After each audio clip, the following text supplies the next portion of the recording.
Halo, salam sejahtera. Saya Hendy Sama. Kita bertemu lagi dalam materi berikutnya setelah saudara bisa melihat ya bagaimana etika profesi sistem informasi memiliki berbagai isu dan prinsip. Dalam pertemuan ini kita akan bahas bagaimana etika pada ide-ide dan penemuan baru. Dalam hal ini kita berikan contoh dari sisi penemuan di IT, khususnya penciptaan AI atau Artificial Intelligence. Baik, Artificial Intelligence. AI atau Artificial Intelligence ada yang disebut sebagai mesin kecerdasan buatan manusia ya, yang bisa meniru meniru manusia, dibuat selayaknya seperti manusia ya. Dari mimiknya, dari gerakannya, manusia mencoba membuat yang klon dari manusia yang mirip ya. Dengan kata lain, AI digunakan untuk mewakili manusia dalam mengambil keputusan atas suatu keputusan dalam proses di mana dia berhadapan dengan berbagai objek yang ada. Misalnya dengan manusia, ya AI dengan manusia, AI dengan AI dengan tong sampah misalnya. Apa dia harus lakukan gitu.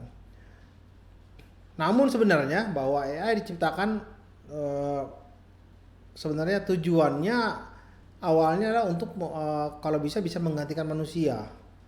Anda bisa lihat film ya. Film-film di mana banyak robot di situ. Nah, itu salah satu AI ya. Pada dasarnya tapi ada kekurangan apa itu? Yaitu AI tidak memiliki jiwa dan emosi yang ada pada manusia. Ya. Sehingga desain daripada AI ini atau Artificial Intelligence ini dalam proses pengambilan keputusannya juga inginnya juga selaras dengan nilai moral dan prinsip daripada etika. Kalau kita menciptakan AI atau penemuan baru berupa AI, harusnya atau selayaknya harus punya etika. Bagaimana itu? Ya, kita akan coba bahas sedikit ya. Sehingga diharapkan bisa mewakili manusia dalam mengambil keputusan.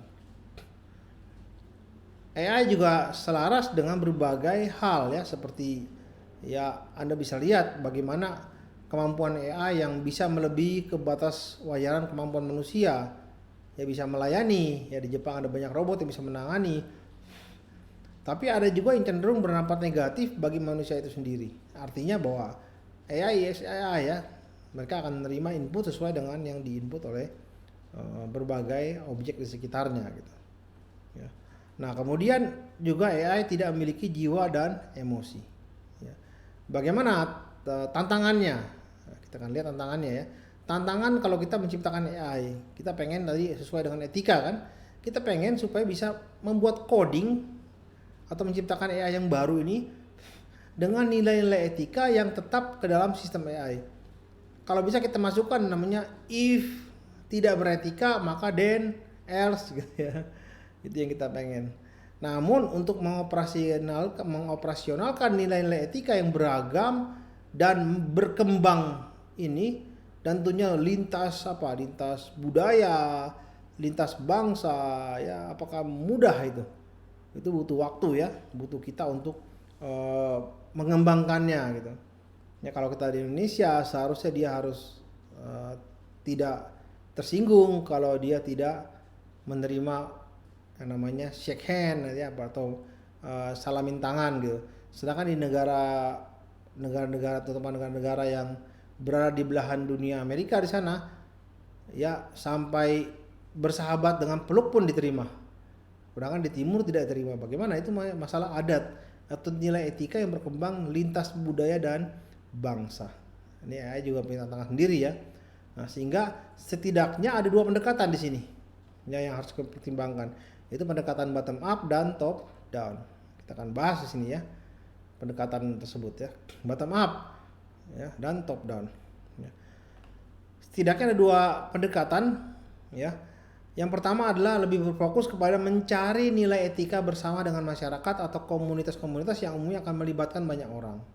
Sehingga nantinya hasil komunikasi dengan banyak orang tersebut akan membuahkan hasil keputusan yang dapat diterima yang terkait dengan etika sistem AI sendiri. Yang kedua adalah pendekatan top down. Ini tergantung pada berbagai sets ya atau filsuf untuk mengembangkan prinsip dari hal-hal yang berkaitan dengan etika atau kebijaksanaan etika. Etika ini juga berdasarkan pada data yang telah dikumpulkan dari generasi ke generasi dan juga seperti yang saya bilang tadi, lintas budaya, lintas bangsa. Juga membutuhkan tentunya jiwa dan emosi yang pas gitu.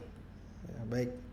Bagaimana manfaatnya bagi manusia? Kita pengen ada manfaatnya bagi manusia atau kebermanfaatnya bagaimana? Ya. Yang pertama adalah kita harapkan AI bisa dibangun untuk menyelesaikan masalah yang dihadapi manusia. Ada AI untuk membuat game, ya, di mana AI tersebut bisa menyelesaikan masalah, memasuki lorong-lorong kiri kanan dan depan belakang atas bawah, dia bisa sampai ke tempat tujuan. Itu bagus sekali. Kalau kita ciptakan robot itu untuk membersihkan got misalnya, itu sangat membantu daripada kita sebagai manusia harus membersihkan got sendiri. Dengan memasukkan robot dengan mudah kita bisa mengetahui bahwa yang mana stuck di mana nih got ini bisa mampet gitu. Ini tentunya harus butuh robot di sini gitu ya untuk menyelesaikan masalah ya. Nah, misalnya ada membantu manusia berdasarkan data yang terima ya. Ada demonstrasi gitu. Yang datang Robocop gitu, bukan polisi. Nah, bagaimana ya? Sehingga kalau mau demo ya itu yang dikatakan diledek itu ya polisi gitu. Tidak kita bisa lihat yang mana polisinya, bukan manusia, itu Robocop udah. Ya bala bantuan, demonstran sebagainya bisa polisi ya. Bala bantuan ya. Sehingga hal ini juga menjadi tantangan bagi kita. AI juga bisa dibuat untuk membantu atau justru melawan manusia. Ya, tidak bisa asal aja menciptakan ide-ide baru ini, tapi juga harus dipertimbangkannya agar bermanfaat bagi masa depan manusia. Sehingga kesimpulan daripada materi yang kita sudah bahas dan analisis pada hari ini ya, menjadi bahan bagi Anda refleksi pada hari ini adalah bahwa ada yang namanya artificial intelligence sebagai banyak penciptaan AI, robot-robot menciptakan ya. Kemudian tantangannya bagaimana, selanjutnya pendekatannya bagaimana dalam kita menciptakan penemuan baru ini. Selanjutnya bagaimana manfaatnya bagi manusia ya. Nah, saya harapkan Anda semua bisa mendapatkan manfaat ya. Dan tentunya saya simpulkan sekali lagi bahwa AI ini bisa mengambil kesimpulan dari hanya data yang diberikan. Kalau datanya jelek, tentunya hasilnya bisa jelek bagi AI. Cuma keuntungan AI adalah dia bisa mengambil keputusan berdasarkan pada kesimpulan dari berbagai data yang dia ambil. Sehingga semakin banyak data yang Anda masukkan, AI akan semakin pintar di situ. Ya. Itu yang saya bisa berikan pada hari ini. Semoga hal ini bisa mencerahkan saudara pada hari ini. Salam sehat dari saya, Hendy Sama.